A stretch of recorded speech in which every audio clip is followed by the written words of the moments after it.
Jeremiah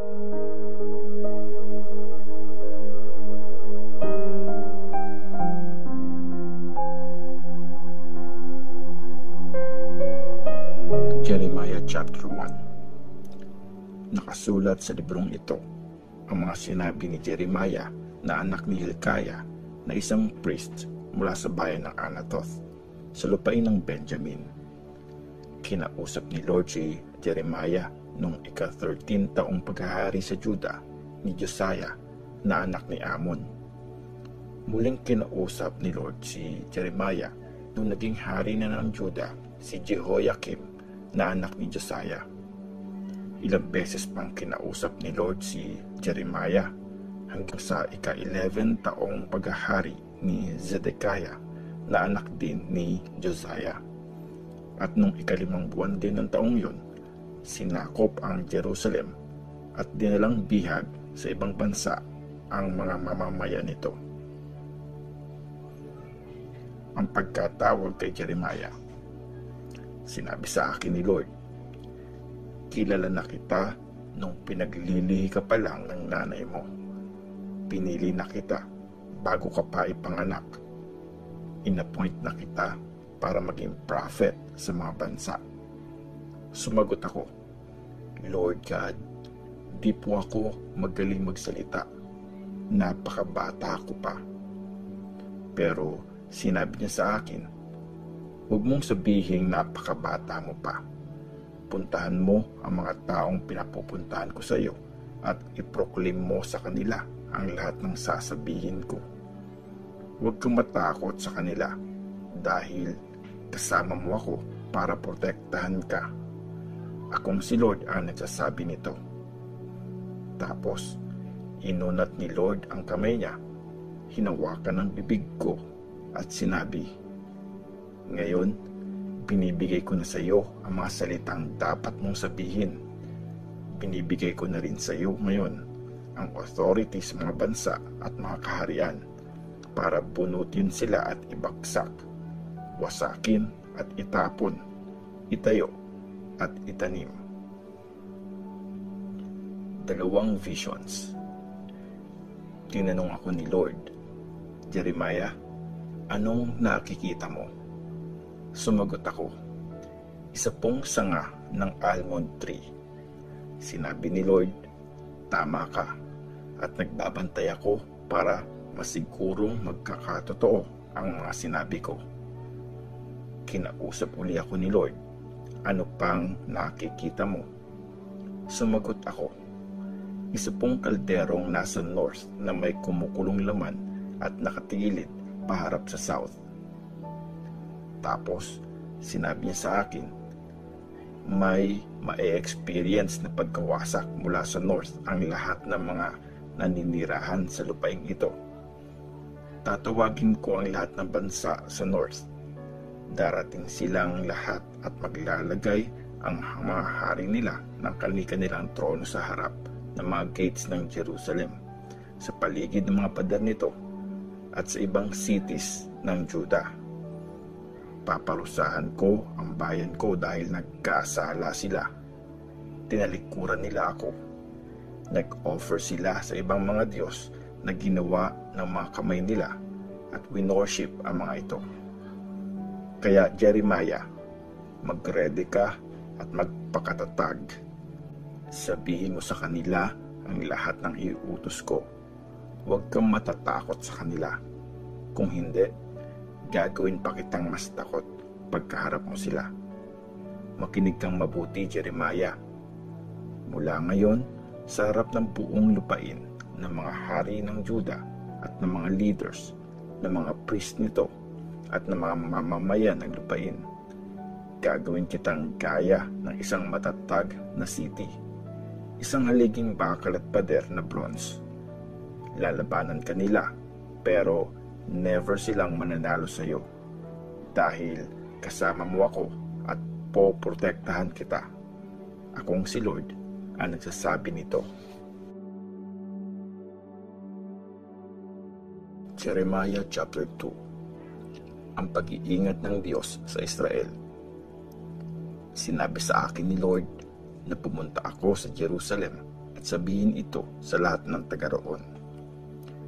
Natatandaan ko ang katapatan mo noong bata ka pa, kung paanong minahal mo ako nung kinasal tayo, kung paanong sumunod ka sa akin sa desert, sa lupaing di pa natataniman.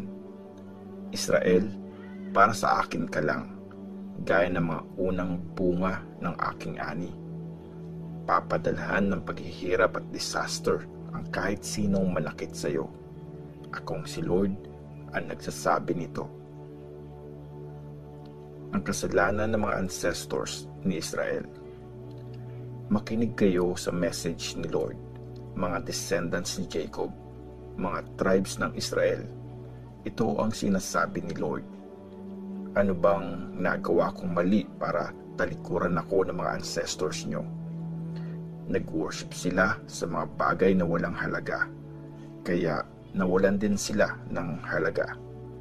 Wala na silang pakialam sa akin, kahit na ako ang naglabas sa kanila mula sa Egypt.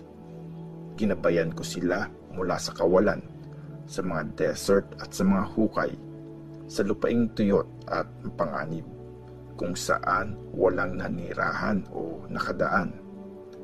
Dinala ko sila sa masaganang lupain para ma-enjoy nila ang masasarap na bunga nito. Pero pagpasok sa lupain, dinumihan nila ito. Binaboy ang bayang binigay ko sa kanila. Di man lang nagtanong ang mga priest, nasaan si Lord? Di nila ako kinilala kahit na mga expert sila sa law. Nagrebelde laban sa akin ang mga leaders ng bayan.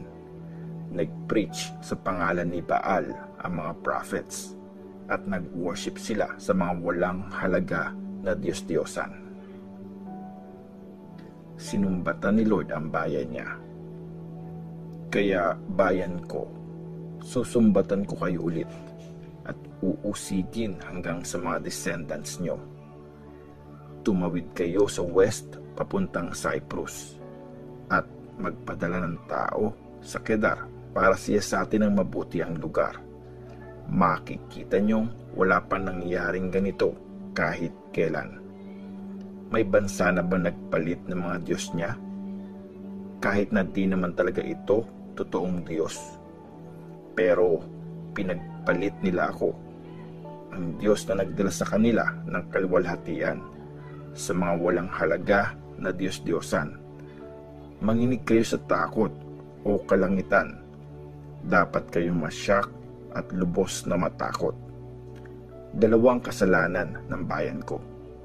Tinalikuran nila ako, ang bukal ng tubig na nagbibigay buhay, at humukay sila ng mga balon.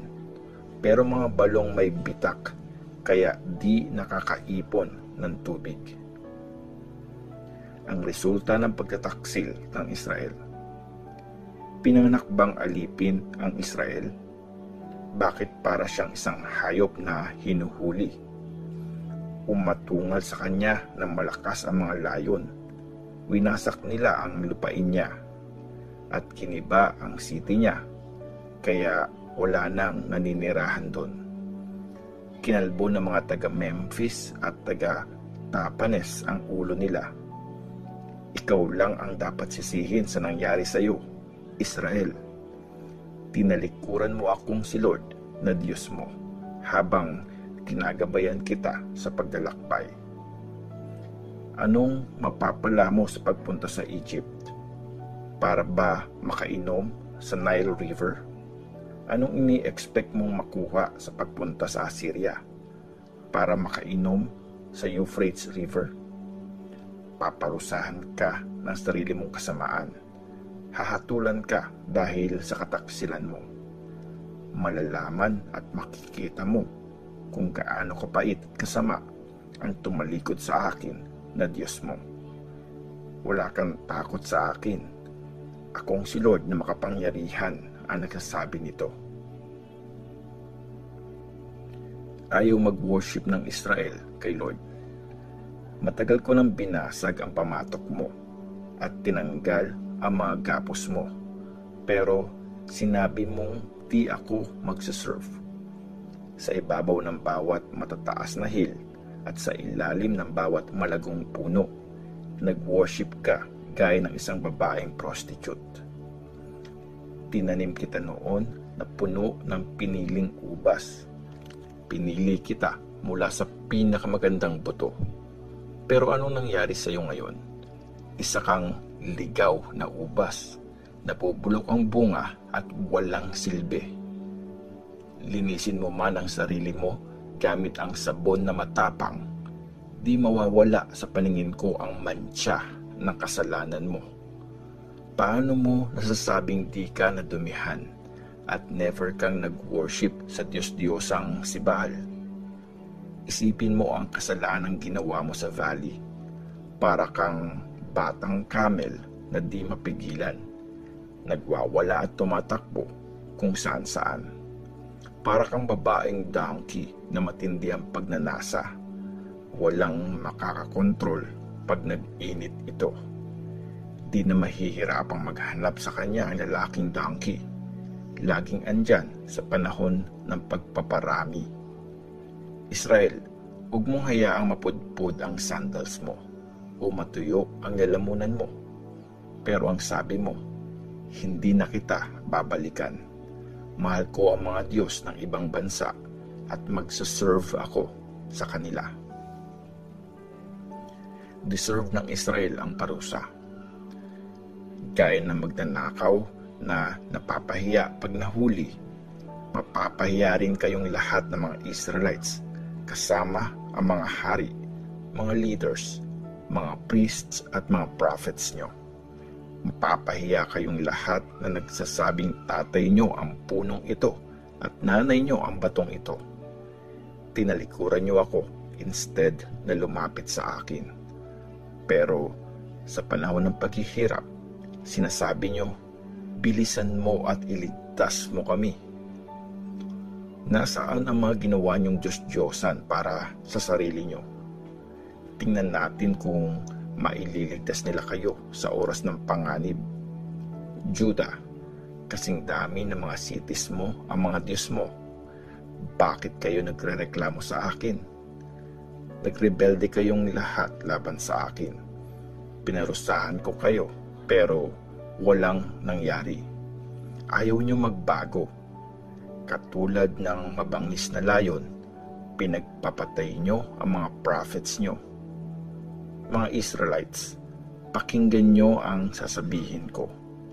Para ba akong tuyong lupa sa inyo o isang lupaing puno ng panganib at dilim? Bakit sinasabi nyo malaya na kayo at di na babalik sa akin? Makakalimutan ba ng isang dalaga ang mga alahas niya o ng isang bride ang wedding dress niya? Pero kinalimutan ako ng sarili kong bayan ng napakahabang panahon. Ang galing-galing mong mang-akit ng mga lalaki.